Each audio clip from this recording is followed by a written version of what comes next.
Hello there, I'm producer John from the Balls of the Tray podcast, and this is my sticky bit in the middle.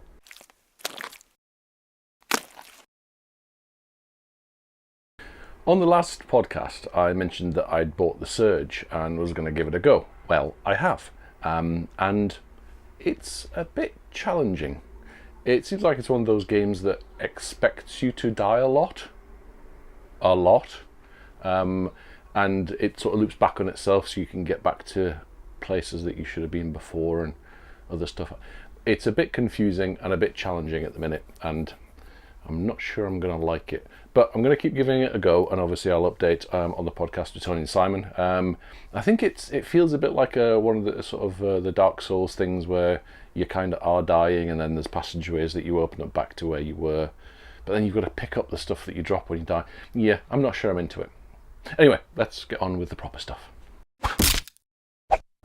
It can't have escaped your notice that there is a new God of War title. There's a big Kratos, the little lad with a bow and arrow, and there's stuff all over the place. Looks pretty good, and it hasn't escaped the notice of this fellow as well. That's Jason Momoa, of course, who is famous for lots of things, but he was obviously Aquaman in the DC universe thing. He said that he'd be up for playing Kratos, and frankly, if you put them side by side, yeah, he could get away with that, couldn't he? Now, obviously, there's nothing on the cards for creating a movie around this particular franchise or title set as now, but if it happened, well, they've already got their lead, haven't they? There were more awards given out over the last week. The BAFTA Games Award happened, and of all of the awards that were given out for best of this and that and the other, a sort of a surprise came through. Hellblade: Senua's Sacrifice took 5 of the awards, including some of them from one of our favourites, Horizon Zero Dawn. I think it stole a couple from Horizon, frankly. But, they make the decision. The Best Game Award, however, went to What Remains of Edith Finch. Not a game I've played, but I think Tony's played it, and he said it was pretty good. He likes that kind of thing. It's first person. I can't do anything about that. It's just, vomit and stuff like that. So congratulations to all of those winners. Now, there's also a special mention, because it's something that's close to my heart, for the voice actress who played Senua in that title. Melina Juergens. She's not a voice actress. She's actually works for the production house and did some placeholder voice work. They decided they like her and they used her in the game, and she's won for Best Performer. So congratulations to you. Well done.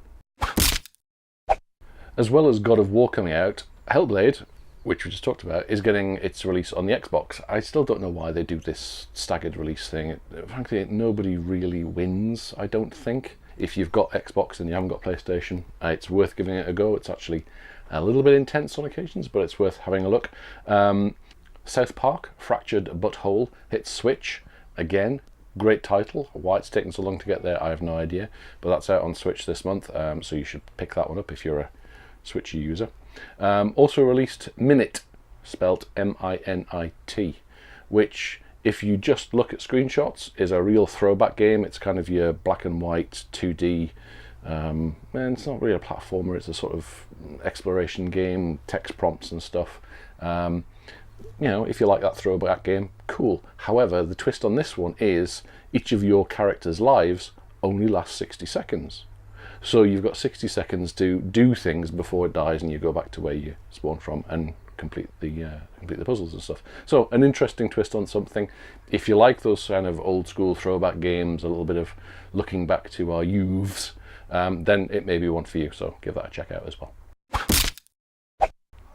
Finally, for this one, because in the last couple of podcast episodes I've been made to feel a little old, and we have just been talking about throwback games, I did some research and pulled out some games that were released a little while ago, but it might surprise you how long. So StarCraft, Need for Speed Hot Pursuit, Rainbow Six,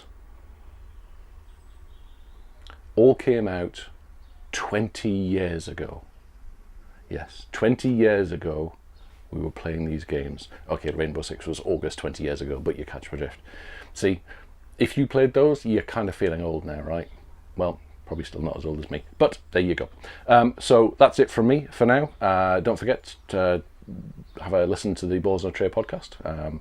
You might enjoy it. We talk about some reasonably interesting stuff every now and again, so give it a go. You can find it on ballsonatray.com, on iTunes, and on all the other good stuff. But for now, for me, thanks very much. Bye.